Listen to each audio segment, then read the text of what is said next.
Now, this is an important question, and it's a question I get fairly often, but at the same time, it's also probably one of the easiest questions to answer because it's very simple. It's a very simple explanation, and the thing is, it's the truth, and a lot of people don't want to hear the truth or understand the truth, but it goes like this. Thanks for your videos. Can the person with alcohol use disorder, AUD, ever learn to drink alcohol normally? Or must they be sober forever? To answer this in a simple question, if your goal is not to eradicate drinking alcohol from your life for the rest of your life, you're not only lying to yourself, you're lying to everybody in your life. If your goal is to, I want to be a normalized drinker, I want to be able to drink like other people, well, get that out of your head. It's not going to happen. And I'm going to go over why that's not going to happen and why you should never have that as a goal. Your goal should to eradicate it from your life for the rest of your life. Why would you want a disease, something that has destroyed your life, something that has affected you physically, emotionally, psychologically, how it's affected your relationships in your life, how it's affected your health? Why would you want to re-enter that in any way, shape, or form back into your life? So let's break this down and continue the conversation. And again, real quick, I have a complete coaching program that's really designed to eradicate alcohol from your life for the rest of your life, help you reinvent yourself, and also help your family at the same time. Click on the links, set up a breakthrough call. It takes about 45 minutes or so. We do a deep dive into what's going on with you and your family and your life. The call is free, the course is definitely not, but I'm looking for people who want to change their life and the life of their family. So to further answer this question, let's talk about it in terms of disease. Alcohol use disorder is a mental disorder. It's a mental health disease. Disease in general. So let's take another disease, just as a similarity, like heart disease or cancer.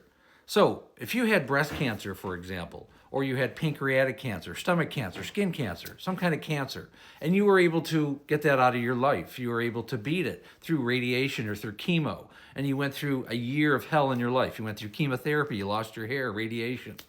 I mean, they literally burn you from the inside out. And you went through all this hell, and you finally got to a point where the cancer's out of your life.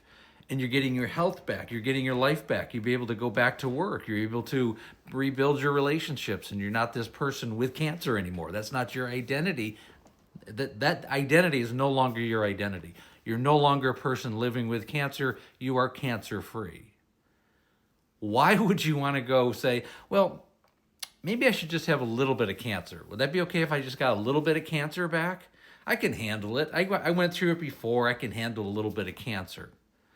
Why is the idea of wanting to have alcohol again in the future and somehow be a normalized drinker any different? Why is that? Why would you want to introduce the hell on earth that you put yourself through and everybody in your life? Why would you want to re-enter that into your life? Why would you want to go back to the way things were once you have survived this? And really, at the end of the day, it doesn't matter what everybody else does. If you want to fit in with everybody else, you don't want to be the odd man out. I'm the one that goes out and we don't drink. You know what? Who cares? You got to take care of you. And until you start having the mentality that this is my problem, it's not everybody else's problem, I'm the one that has to take care of it. And I'm 100% responsible for my actions or my inactions. Until you have that mentality, you're not going to obtain sustainable sobriety. And I mean sustainable forever for the rest of your life. And it's going to take maintenance. Okay, it's not like any other disease. I mean, psychologically, you do have to maintain it. Will it get easier? Absolutely. The longer that the alcohol's been out of your body, physically, emotionally, psychologically, it'll no longer become part of your identity. But that doesn't mean you want to re-enter it into your life. That means you want to double down on making sure that it never does. Because you don't want to build up a life again and relationships again and just only to destroy that all over again. Because it's a progressive disease. One drink is too many, and what's going to happen is 50's not enough. You're going to have a hole that you're going to revisit, and you're going to need to refill that hole that's inside of you with alcohol.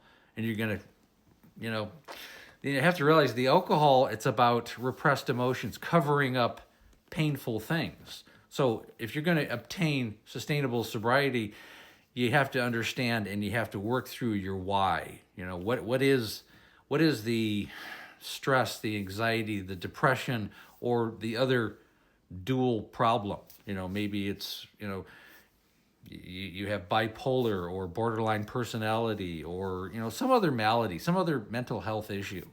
Okay, you have to work through those, okay, to obtain sustainable sobriety. And really, the last thing I want to say is, don't make relapse kind of a crutch to what your ultimate goal is, which is sustainable sobriety. Because I know they always say, well, relapse is all part of recovery. Well, it doesn't have to be. If you're 3, 4, 5 years down the road, you don't want to relapse, because you could start the whole process over again. One drink can get the whole thing started again. And if you think you're in a place where you're comfortable enough where, hey, I can drink, it's a wedding, I can have a couple glasses of wine or some champagne. No, you can't. You're not a normalized drinker. You never will.